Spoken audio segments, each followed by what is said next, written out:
I arrived in the Scottish Highlands at the quiet end of autumn, when the wind turns sharp and the daylight thins faster than your eyes can adjust. My plan was simple. A few nights alone in a small cabin near Glencoe, a place I'd rented from a man whose voice over the phone sounded tired, as if he were speaking from a season long past. The road that led there twisted through empty valleys and slopes that seemed to inhale the fog as quickly as it formed. I wasn't looking for anything unusual, just silence, a place to think, and maybe a little distance from the routines that had been weighing me down. The cabin looked older than the photos suggested. Its roof sagged slightly, its windows fogged from the inside as though someone had just breathed against them. But the key was where the owner said it would be, under a flat stone near the steps. When I pushed the door open, the air inside held the faint scent of old wood and something colder, like the chill that follows you when you've walked too far after sunset. The rooms were small and bare, except for a narrow desk beneath the window and a single oil lamp resting on it. That was where I found the diary. It wasn't hidden. It simply waited there, placed with a kind of delicate intention. The leather cover was worn, and the edges had darkened with age. When I opened it, the first page held no introduction, no name.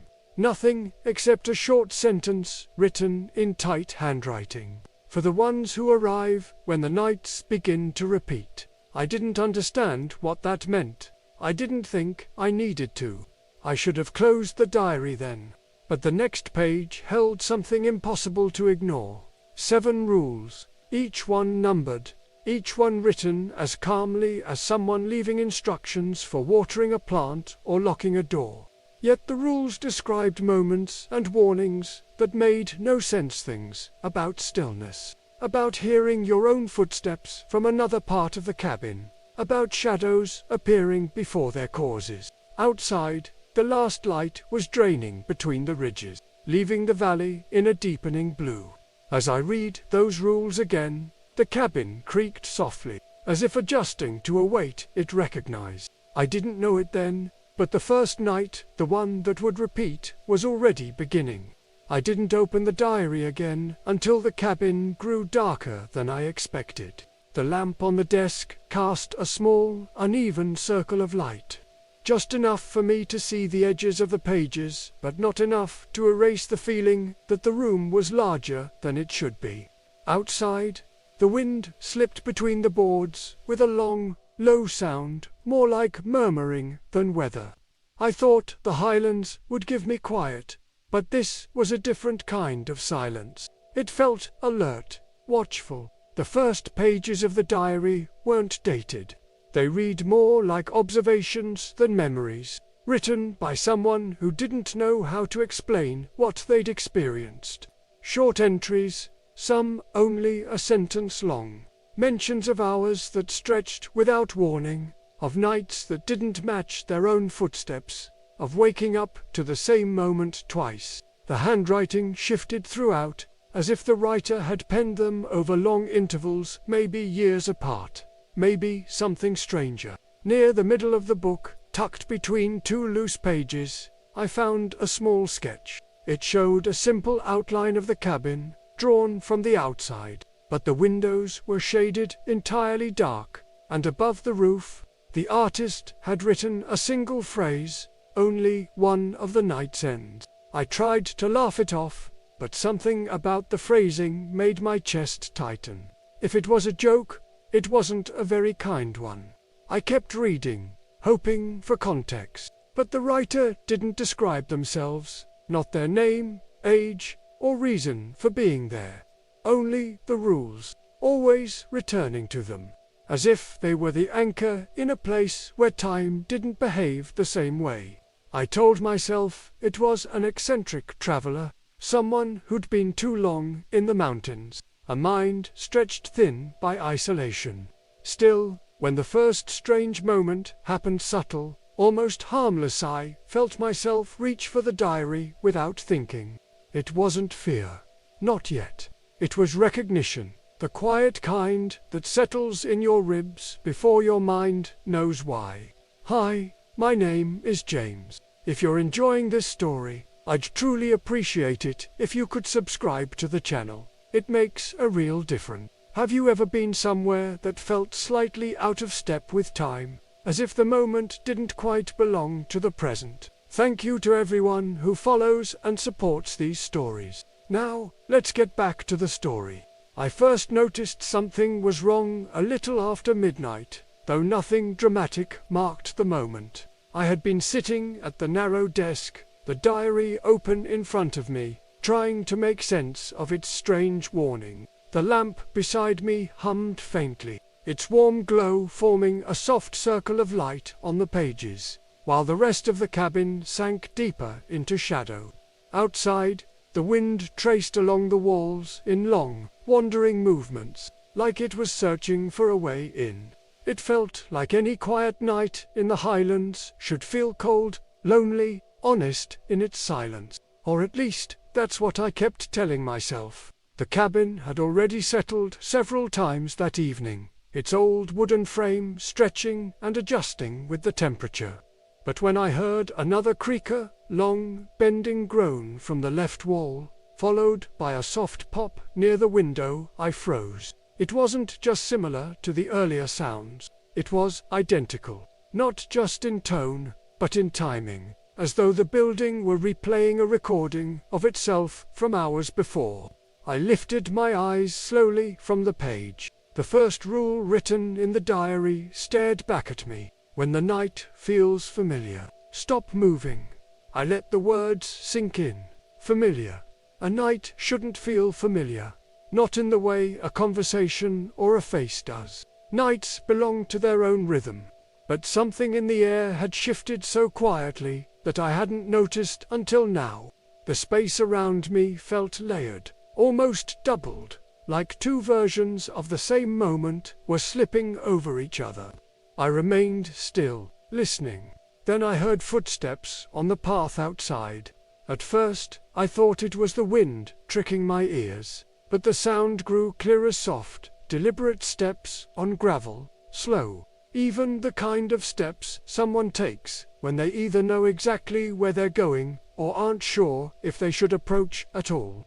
My breath caught somewhere between my ribs. I didn't move. What unsettled me wasn't the presence of footsteps. It was the rhythm.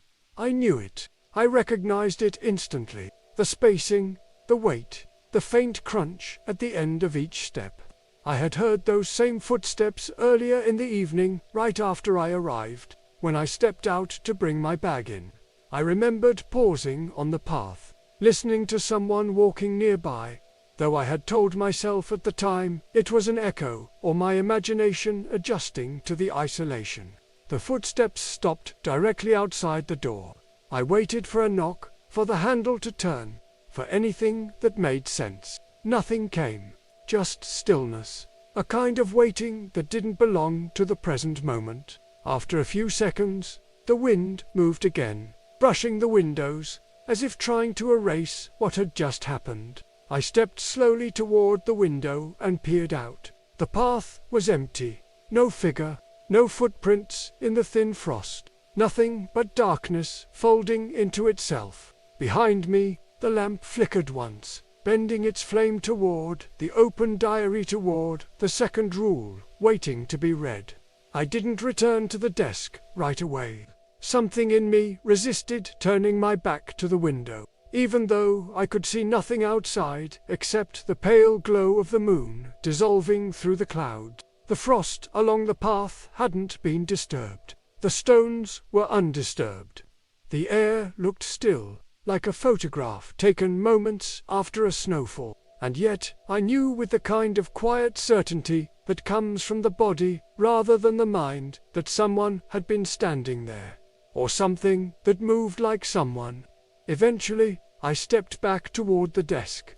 The lamp steadied again, its flame no longer bending toward the diary but rising upright, as if pretending nothing had happened. I looked down at the second rule, written in the same tight, cautious handwriting. If you hear footsteps twice, Only the first set belongs to the present. I whispered the sentence aloud before I even realized it. There was a strange comfort in the phrasing, a sense that whoever wrote it wasn't trying to frighten the reader but prepare them. Still, the words unsettled me deeply. They implied a repetition not of sounds, but of moments, as if the night itself kept replaying fragments, offering glimpses of something already lived or not yet finished. I closed the diary gently and set it aside, but the silence that followed pressed against me like a weight. The cabin felt smaller now, as if the walls had crept inward, adjusting to the tension gathering in the room. I could hear the faint ticking of my wristwatch, and for a moment it sounded out of step with the lamp's soft hummage, following its own rhythm, not quite aligning. I walked to the small kitchenette, hoping the simple act of making tea would ground me. The kettle clicked as I switched it on, the sound echoing a little too loudly in the enclosed space. As I reached for a mug, I caught sight of something odd. The thin trail of steam rising from the spout. It was there, clear, warm, and yet the kettle was still cold to the touch. I blinked, and the steam vanished. The kettle hadn't even begun to heat. For a long moment, I stood still, letting the quiet seep back into the room. Then another sound reached me, subtle but unmistakable. A soft thud. Then a slow drag, coming from the other side of the cabin. I turned toward the bedroom door. The lamp behind me flickered once, then steadied, its glow stretching faintly across the wooden floorboards, as if trying to follow me. I stepped closer, listening with the same stillness the diary had warned me to keep. The sound came again, this time a bit clearer, like someone shifting their weight on old floorboards. But the bedroom was empty. I had checked it earlier. The blankets remained untouched, smooth and undisturbed. Still, I felt the space beyond the doorway holding its breath. Not empty, just waiting. I stood in the doorway of the bedroom longer than I meant to, letting my eyes adjust to the dim light. The room was as I had left it, a narrow bed against the far wall, a small dresser with 2 empty drawers, and a window half covered by a thin curtain that moved slightly when the wind pressed against the outside frame. Nothing looked disturbed. Nothing looked alive. Yet the air felt charged, as if the room held a memory that hadn't been mine. The floorboard that had thudded earlier was still beneath my foot. I pressed down gently with my heel. It creaked once, but not in the same way I had heard before. This sound was softer, more natural, consistent with the age of the cabin. What I had heard moments earlier had been heavier, as if someone had taken a slow, deliberate step across the room. I backed away, returning to the main area of the cabin. The kettle remained cold on the counter, the mug untouched, exactly as I had left them. But the lamp on the desk had dimmed slightly, its flame smaller and more controlled, as though it were conserving itself. I moved closer and noticed something I hadn't before. The diary was no longer fully open. One of the pages had shifted, curling inward as if brushed by a passing hand. I hesitated, then reached for it. The third rule was short, only 5 words. Do not follow the second shadow. A shiver slid down my spine. I read it again, slower this time, letting each word sink into place. Second shadow. The phrase suggested duplication, repetition, something existing twice when it should exist once. And the warning wasn't to avoid shadows altogether, only the second one. As though the first shadow belonged to the present moment, but the next belonged to something else entirely. I stepped back from the desk and glanced at the floor. The lamplight cast my shadow clearly, stretched slightly toward the door.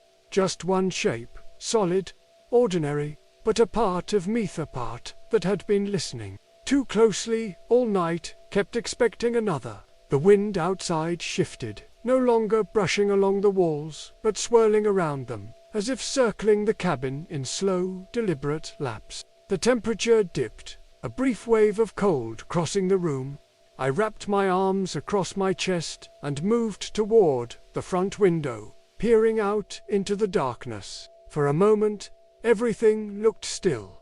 Then something moved near the edge of the path. Not a person, not an animal, just a faint disturbance, like the suggestion of motion without a form.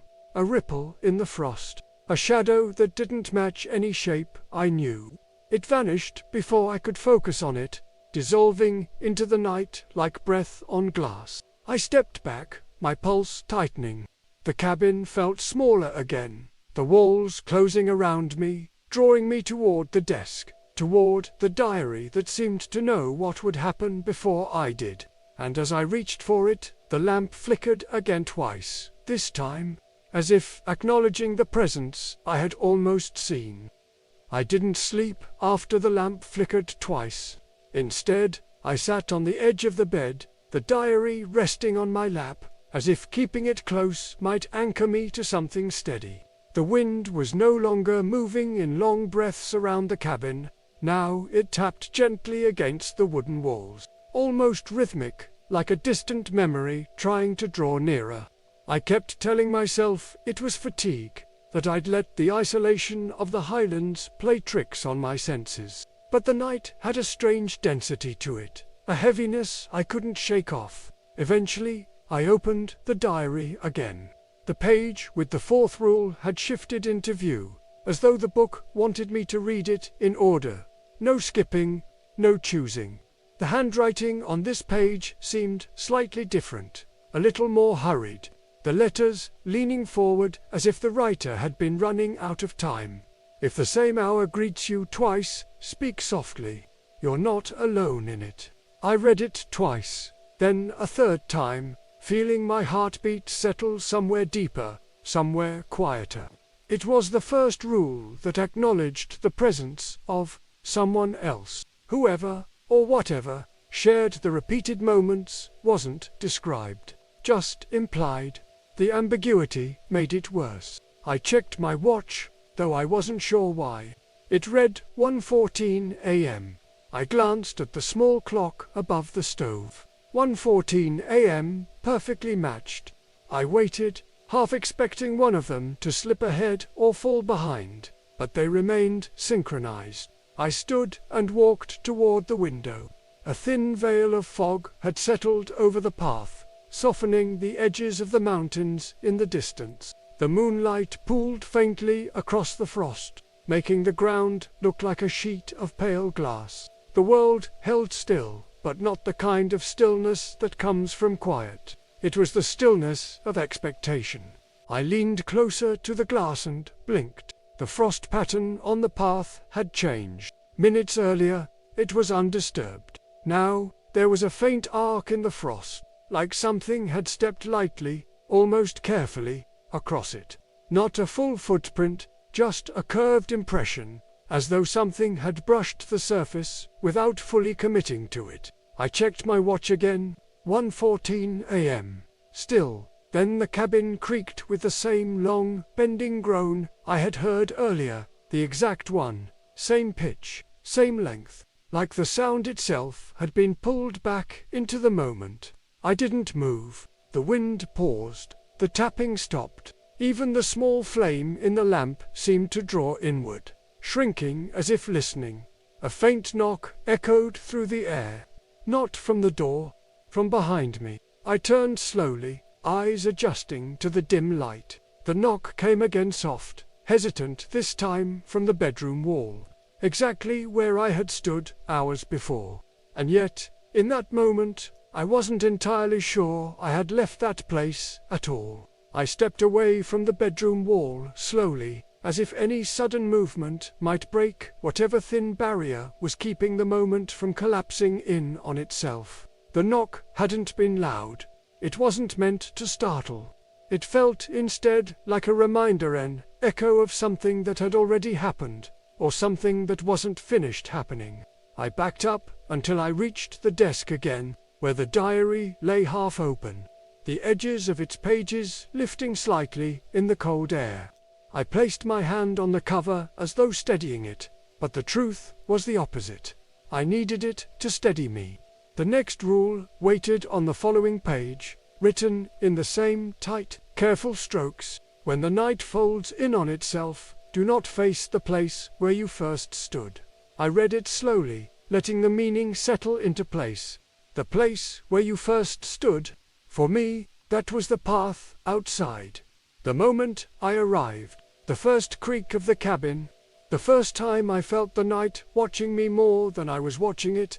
The warning suggested that the repetition, the folding of nights, had an origin point, and turning toward it could make the loop clearer, or stronger, or worse. A shiver ran down my spine at the thought. I paced the length of the cabin, trying to organize my thoughts, but each step felt too loud in the stillness. Even my breath felt intrusive, as though the air had grown heavier and didn't want to be disturbed. When I reached the front door, I hesitated. Something in me wanted to open it, to stare directly at the beginning, to confront whatever was happening. But the rule clung to my mind like a hand on my shoulder, gently insisting I do the opposite. Do not face the place where you first stood. So I didn't. Instead, I turned toward the only window that looked out onto the side of the cabin, where the ground dipped into a small hollow surrounded by tall grass. The fog had thickened there, gathering low to the ground like a shallow pool. The moonlight softened across it, giving it the appearance of slow-moving water. And then I saw it, a faint shape within the mist. It wasn't defined enough to be a person, not clear enough to be an animal, just a distortion in the air, a darker outline pacing slowly, tracing the edge of the hollow, back and forth, deliberate, calm, as if walking a route it had walked many times before. A cold sensation slid through my chest. I blinked, and the shape wavered. I stepped closer to the window. The shape stopped. For a moment, neither of us moved. The fog drifted between us, soft and unhurried. Then the shape lifted slightly, almost like it was looking up, not at the window, at the cabin itself. The lamp behind me flickered, once, then again, and through the glass, in the reflection of the dim room, I saw the faintest hint of movement just to my right where no one should have been standing. I held my breath without meaning to. The reflection in the glass was faint, almost uncertain, but unmistakably shaped like a person standing just over my right shoulder. Not close enough to touch, me close enough to be noticed. For a moment, I didn't turn. I simply stared at the reflection, waiting for it to shift or reveal itself as a trick of the light. But it stayed perfectly still, as if mirroring my hesitation. The fog outside pooled and drifted, slowing its movement as though the night were tightening around us. When I finally turned my head, the space beside me was empty. Nothing but the dim cabin, the low hum of the lamp, and the soft groan of the old wooden boards settling under the cold. But the shadow in the reflection lingered for a fraction of a second longer than it should have, as if the moment itself hadn't caught up yet. A subtle chill worked its way along my arms, tightening my breath. I moved slowly back toward the desk and the diary, needing the solidity of something written, something fixed. My fingertips brushed the edge of the cover, and I exhaled as if the act grounded me.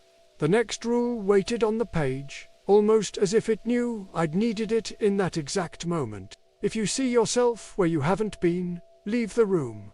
I repeated it quietly. See yourself where you haven't been. The phrasing alone sent a ripple of unease through me. Until now, the rules had warned of footsteps, repeating hours, doubled as echoes. But this one wasn't about echoes. It was about presence, about a version of myself that didn't belong to this moment. I stepped away from the desk and looked again toward the window. The fog had thickened so much that the hollow had nearly disappeared beneath it. The darker shaped, the one that had been pacing the edge, was no longer visible. But the fog itself looked disturbed, as though something had moved through it recently. A trail of faint motion lingered, a shimmer of the air still trying to settle. I backed away from the glass, keeping the diary's rule fixed in my mind. The room felt heavier, the atmosphere dense with repetition. It was as though the night had folded once more, but in a direction I couldn't track. Not backward, not forward, just sideways. The floorboard behind me creaked softly, but deliberately. I didn't turn.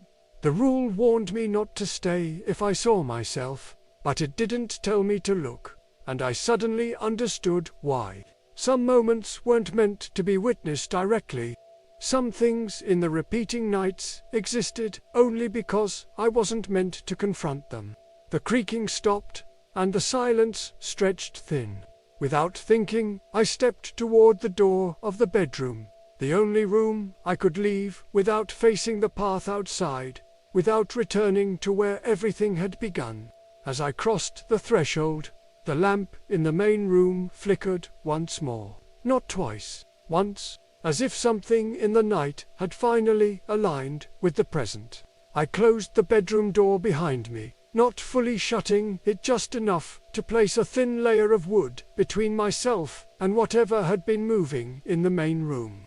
The lamp's faint glow leaked under the door in a soft golden line, stretching across the bedroom floor like a tether to something that still belonged to the present. I didn't turn on the small lamp beside the bed.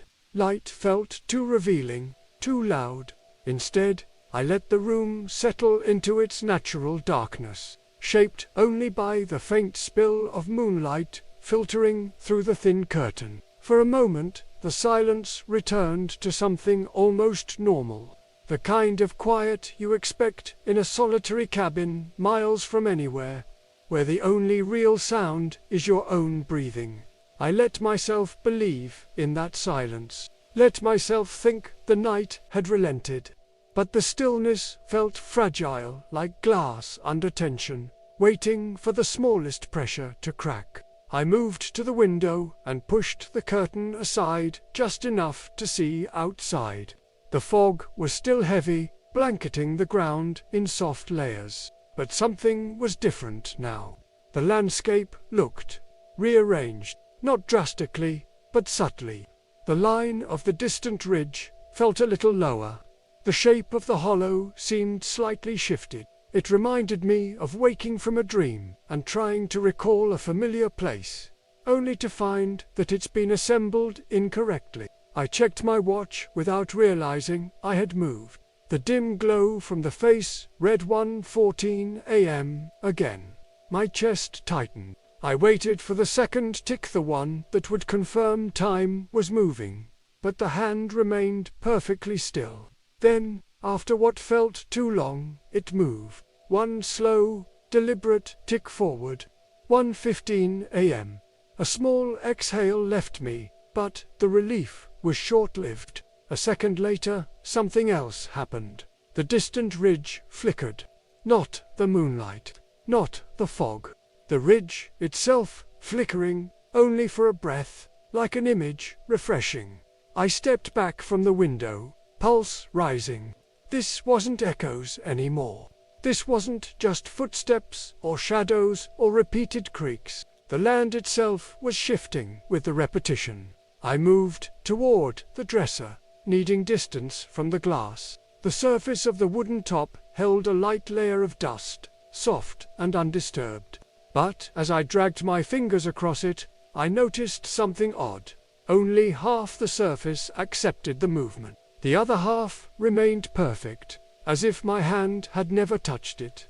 Two versions of the same moment, pressed together but not fully aligned. The diary's fifth rule surfaced in my mind, uninvited.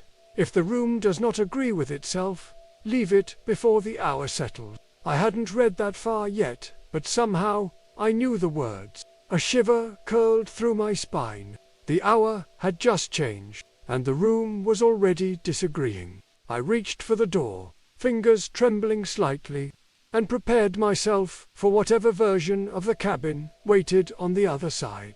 I opened the door slowly, expecting the room beyond it to look wrong, again tilted, stretched, or doubled the way the bedroom had been. But the main room met me with a familiar stillness. The lamp on the desk still burned, though the flame sat lower than before, as if shrinking away from the surrounding darkness. The diary remained open, its pages lifting faintly with each soft breath of wind slipping through the cabin's seams. For a moment, I thought the room had settled back into one version of itself, the same one I'd been living in earlier. But as soon as I stepped forward, something felt off. Not visually or spatially. My steps didn't land quite where they should. The floorboards responded half a second later, as though the sound was catching up to the movement. I paused, listening. Then the sound arrived, my last footstep, delayed, echoing through the cabin with a muted thud. Not an echo, a repetition. I inhaled carefully, forcing myself not to panic. The diary's rule echoed in my thoughts. Leave before the hour settled. But the hour had already shifted. I'd felt it when my watch finally ticked forward. The moment had settled into something fixed, something I should have stepped away from sooner. The lamp flickered, drawing my attention. Its circle of light pulsed gently, expanding and contracting like a slow heartbeat. The shadows on the wall shifted along with it, not following the predictable angles of the flame. One shadow stretched a moment too long, another lagged behind. I moved closer to the desk, trying to focus on something tangible. The diary's next page had flipped open on its own, exposing the 6th rule. The handwriting felt more frantic now, the letters slightly uneven. Don't call out to the voice that knows your name first. I read it twice, then swallowed hard. The warning was too specific, too intimate. The idea that something in the repeating night might try to speak to, anticipate me sent a cold pressure through my chest. Behind me, a faint noise rippled through the air. Not a knock, not steps, a whisper.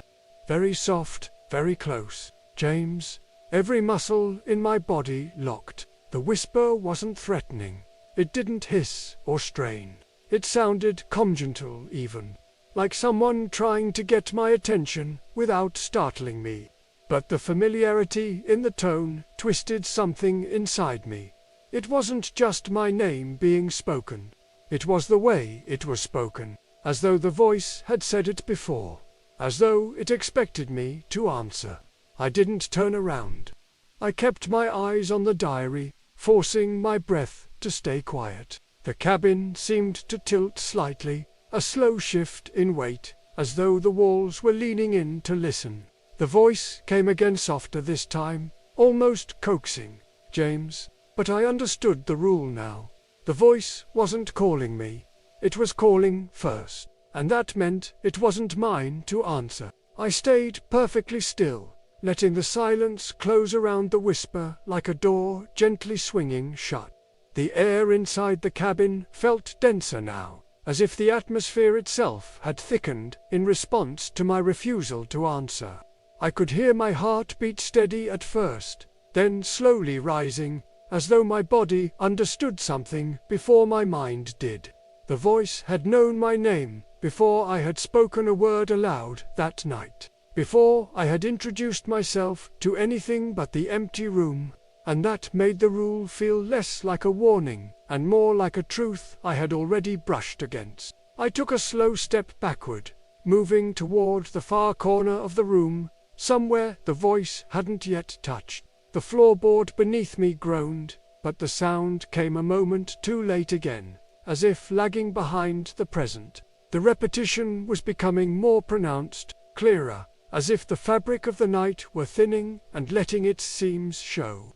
I forced myself to breathe evenly. The diary was still open on the desk, the lamp flickering low as though straining to stay alive. Shadows pulsed across the wooden walls, rippling like faint waves, and then, between two flickers of the flame, I caught something out of place. Another shadow on the wall, not mine, and not aligned with the lamp. It stretched slightly to the left, as if belonging to someone standing just outside the circle of light. I blinked and leaned forward, narrowing my eyes. The shadow didn't move, but it felt wrong, too still, too deliberate, as if it were holding its position rather than simply existing. A cold ripple climbed up my spine. I stepped closer to the desk and turned the diary's next page with trembling fingers. The 7th rule, written with rushed, uneven strokes, waited for me like a final boundary. When the night repeats, one version of you will always arrive first. My stomach tightened. The words didn't warn of a presence. They explained it. The footsteps I'd heard earlier, the shadow behind me, the voice that spoke my name before I had uttered it.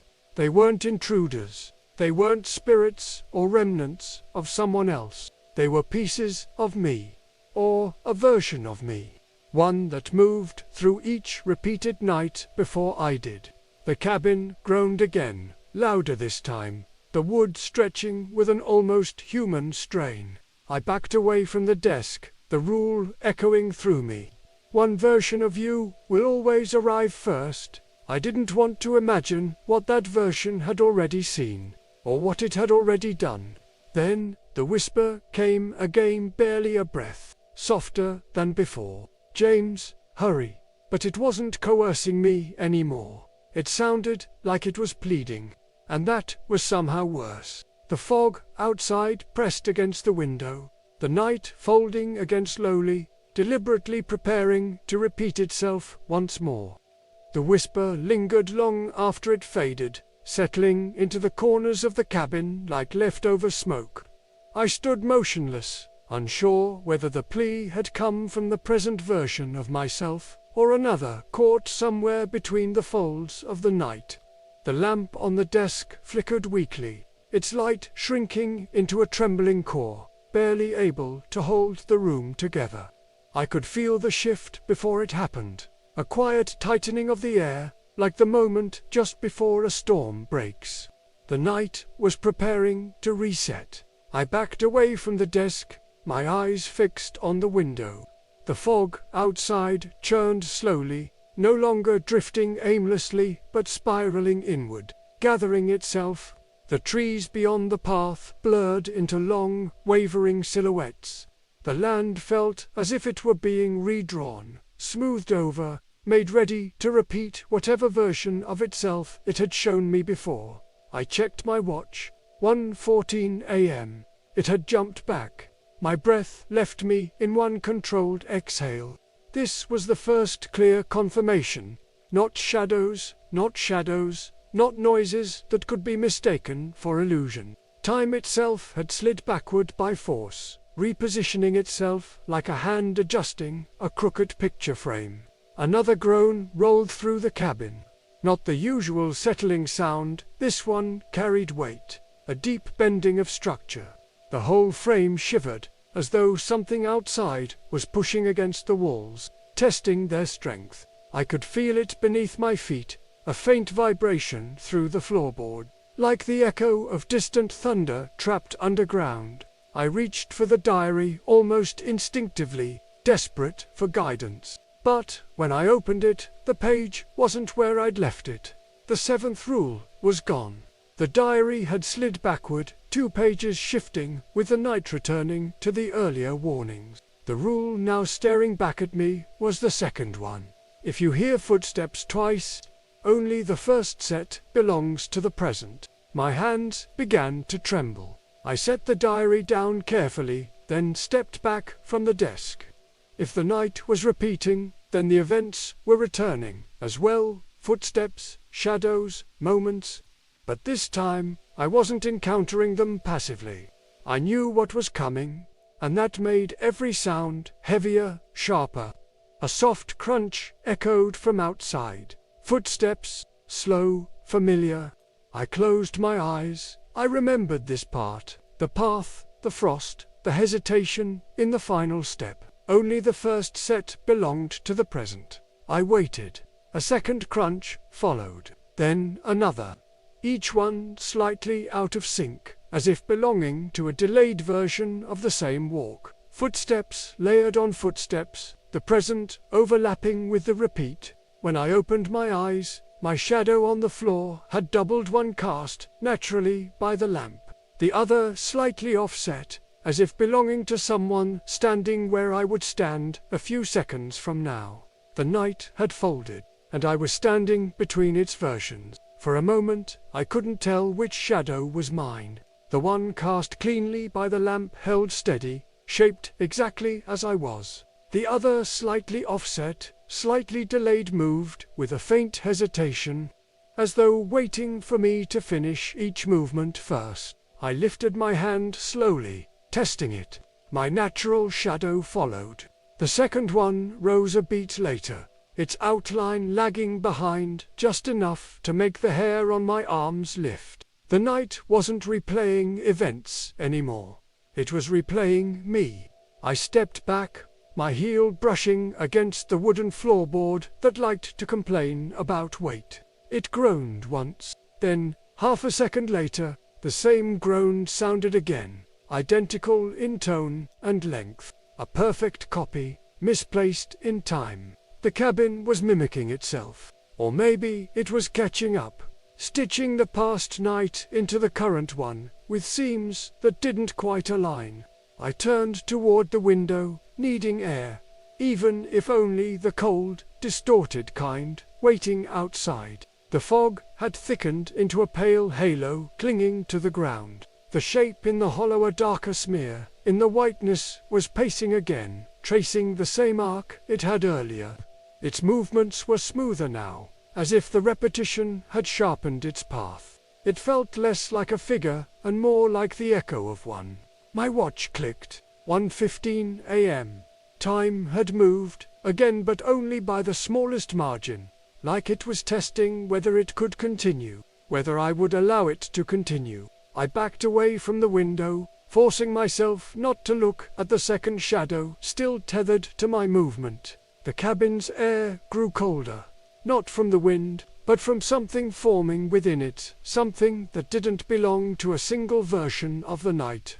The pressure tightened around my chest, thick and expectant. The diary on the desk rustled. No breeze, no movement, just the book shifting of its own accord, as if reacting to the repeating hour. I returned to it slowly, each step punctuated by the double thud of the floor's delayed responses. When I reached the desk, the next page had flipped open, revealing a rule I hadn't seen before, perhaps one I had seen, but not yet in this version of the night. If your shadow doesn't agree with you, neither does the moment. I reread it, my throat tightening at the simplicity of the warning.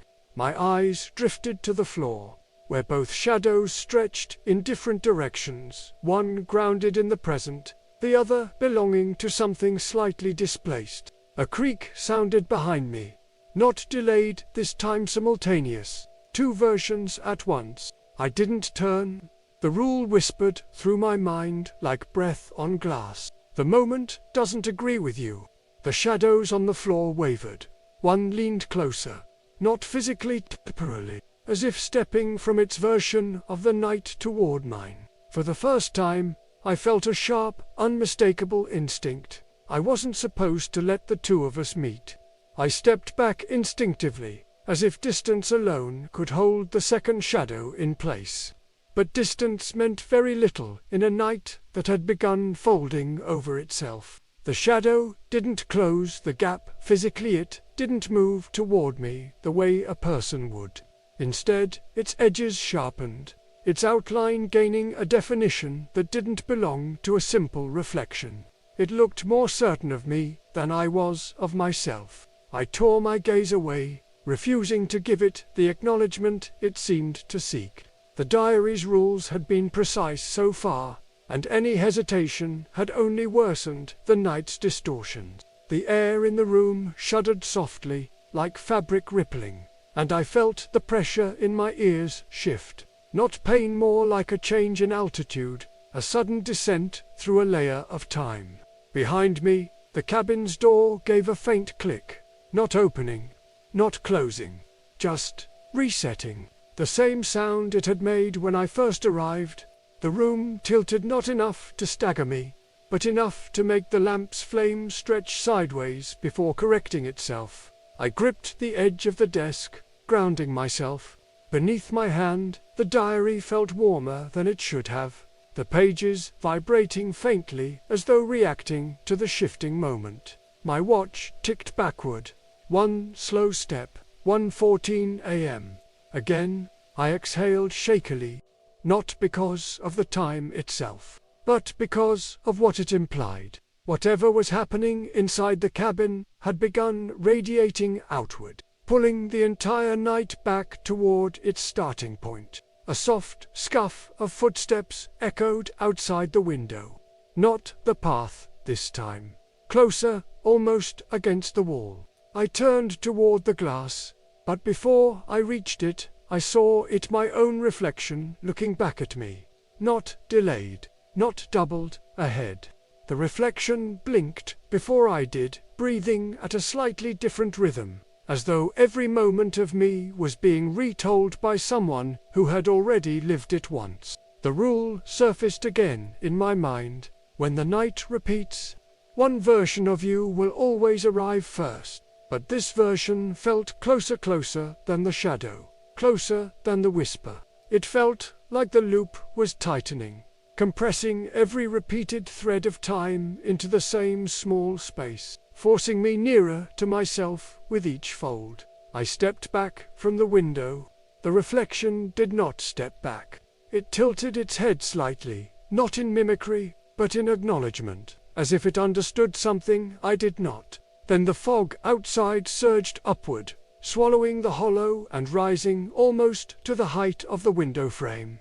The reflection blurred, stretched, and vanished into the white mass. A breath behind me broke the silence. Not cold, warm. Close enough that I felt the faintest brush of air against the back of my neck. And then a soft voice, my own voice, but distorted by exhaustion or distance, murmured, "You're almost out of time." I didn't turn. I couldn't, because I knew the moment I did, one of us would have to take the next step, and I didn't trust which version of me was standing in the dark. I didn't move. I didn't breathe for several seconds. The warmth of the breath against the back of my neck felt impossibly real, more real than the shifting shadows, more real than the repeated hours. It was the kind of warmth that came from a person standing close enough to share a moment. And yet the room behind me was too small, too controlled, too familiar for anyone else to be inside it. Anyone except me. The voice, my voice, but worn, thin still, echoed in the air, dissolving slowly into the wood and the fog pressing against the walls. I forced myself to inhale, then carefully stepped sideways rather than turning. The diary's rules had taught me to avoid face-to-face confrontations with whatever version of myself moved ahead of me in the loop. Looking directly felt like crossing a line I wasn't prepared to understand. The lamp on the desk flared suddenly, its flame stretching high, then shrinking into a tiny, bright ember. A deep groan ran under the floorboards, the longest one yet, vibrating through the soles of my feet as though the entire cabin were gritting its teeth. I steadied myself on the back of the chair and listened. Outside, the footsteps began again. First set, slow, measured, approaching the door. Second set, delayed, softer, trailing behind the first. The night wasn't just repeating, it was condensing. The gap between versions of the moment was shrinking, forcing the repetitions closer, tighter, until they overlapped like two images printed slightly out of alignment. My watch clicked, 1:14 a.m. again. But this time, it didn't wait before ticking forward. It moved immediately to 1:15, then trembled, almost slipping backward once more before settling. Time itself was fighting with the repetition. I reached for the diary, half dreading which rule it would show me next. The pages fluttered before I touched them, drifting to a section near the back. The handwriting there was frantic, uneven, like the writer had been rushing against something unseen. A sentence not numbered, not part of the original rules, stretched across the page. When the first version of you stops returning, the last version is left behind. My breath caught. The words felt heavy, anchored in something that had already begun. I took a step back, and the delayed floorboard echoed it a heartbeat later. For the first time since the loop began, I wondered if the version of me that whispered earlier exhausted, urgent, had reached the end of its repetitions, and if I was next in line. A soft thud came from the bedroom, too gentle to be threatening, too familiar to ignore. I turned my head slightly, just enough to see the faintest outline of something moving behind the door. Not a person, not a shadow. A flicker of myself, out of timing, like a skipped frame in an old film reel. The cabin tightened around me. The fog pressed harder against the windows. The walls shuddered with restrained tension. The night was narrowing, and I was being pushed toward the moment where all its versions met, where one version of me would reach the end, and another would be left to repeat it. I took another step back, and the cabin responded with two soft echoes, one that belonged to the present, and another that belonged to whatever version of the night was closing in on me. The air tasted sharp now, metallic, as if two drafts of wind were passing through the same space and brushing against each other. My hands trembled, not from fear alone, but from the sense that something inevitable was approaching, something I had no language for. The thud from the bedroom came again, followed by a faint, uneven breath. I pressed my back to the wall to steady myself, feeling the wood pulse with the shifting hours. The diary lay on the desk, half open, its pages fluttering, as though caught between two competing drafts, one from the present, one from a night that hadn't fully ended, or hadn't yet begun. I forced myself to move toward it. The diary had been the only thing in the cabin that acted with intention, as if it understood the folds in time better than I ever could. But as I reached for it, the pages stopped. They froze mid-motion, suspended in place like a photograph. My fingers brushed the edge of the paper, and a quiet vibration hummed beneath my touch, as if the book itself were holding its breath. The next line wasn't a rule. It was a warning, written sideways along the margin. The handwriting, hurried and desperate. Closer versions collide. I swallowed hard. Collide. Not meet. Not overlap. Collide. The word carried weight. Pressure. The sense of something breaking under its own repetition. I stepped away from the desk and stared at my shadow on the floor. Only one now. But the moment I moved, another flickered just to the side, shorter-lived than before, but undeniably there. The gap between us was shrinking. A soft tap came from behind me, knuckles brushing the wall. Once, then again, slightly out of sync. I didn't turn. I couldn't afford to. Every rule warned against direct confrontation with the other versions of myself. But the presence behind me stepped closer. Its breath, or the memory of its breath, moved across my shoulder like a breeze. My watch ticked. 1:14 a.m. A second later, 1:15. Then 1:14 again. Time was flickering now, unable to choose a version. The floorboards vibrated under my feet. The cabin groaned with a deep, resonant strain, like the structure itself was being pulled in two directions. Outside, the fog pressed hard against the window, flattening into the glass, as if trying to force its way in. A shadow moved across the doorframe. Not mine, not fully formed, just enough to resemble the outline of a man, my posture, my height, standing where I had been earlier in the night. Then another appeared beside it, both still, both waiting, both versions of me I had not yet been. And in the trembling space between them, I felt something pull, a pressure tugging at my ribs, my chest, my breath, as if the night were choosing which version of me would continue and which would remain behind to repeat the hour until it finished wearing itself out. The pressure pulling at my ribs tightened, not painfully, but with a strange familiarity, as if something inside me were being coaxed toward its rightful position. The two faint versions of myself, shadows or echoes, or something caught between both stood in the doorway without moving. They didn't breathe, didn't shift, didn't even flicker. They simply existed, still and waiting, as though the night had placed them there as markers, boundaries I was not meant to cross. The cabin groaned again, louder this time, bending under the strain of overlapping moment. I stumbled back toward the center of the room.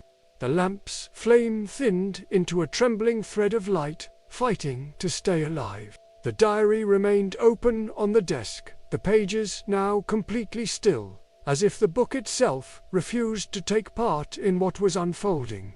My watch jittered violently on my wrist, 1:14, 1:15, 1:14, until the screen blurred, unable to decide what hour it belonged to. I stared at the two versions of myself in the doorway, feeling the instinctive fear swell in my throat. Not fear of harm, fear of recognition.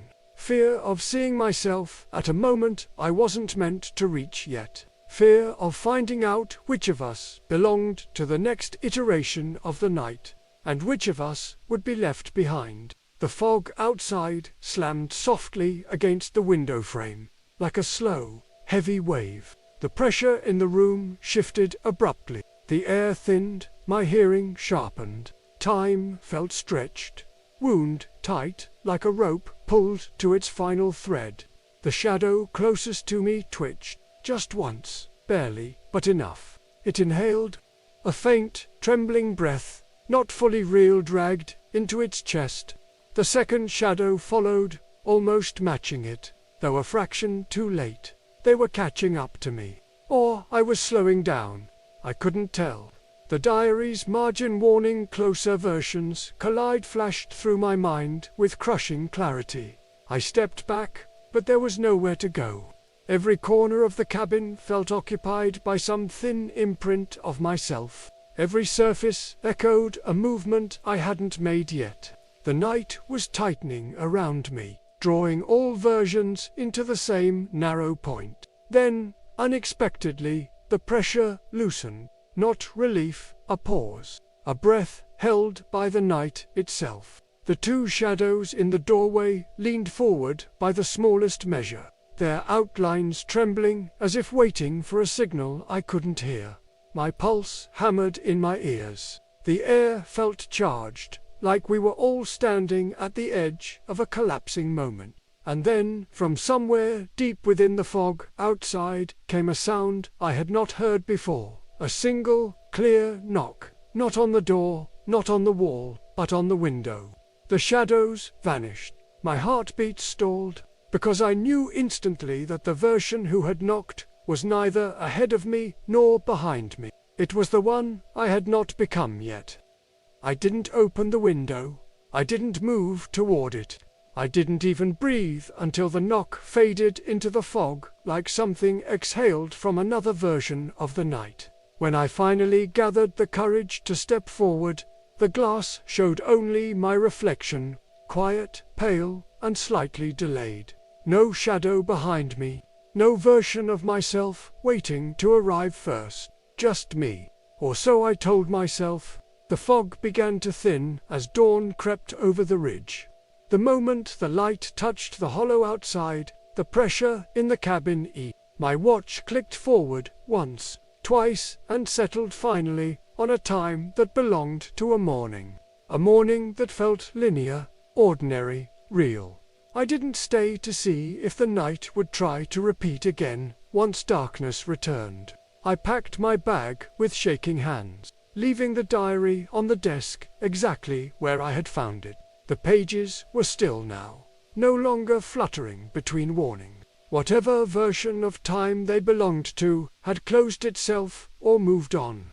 I couldn't tell. I stepped outside, half expecting to see footprints mine, or something close to mine, pressed into the frost. But the ground was smooth, untouched, as if the repeated nights had erased every trace of themselves before letting me go. The road back toward the village looked the same as when I'd arrived, though I didn't trust that sameness anymore. The Highlands stretched wide and quiet, indifferent to anything experienced inside a small wooden cabin. As I walked away, I tried not to look back, but just before the curve in the road swallowed the cabin from sight, I heard a soft creak echo from within its walls, the same creak I'd heard on my first night, or perhaps the last version of it. Maybe some nights don't end. Maybe they simply choose who continues them.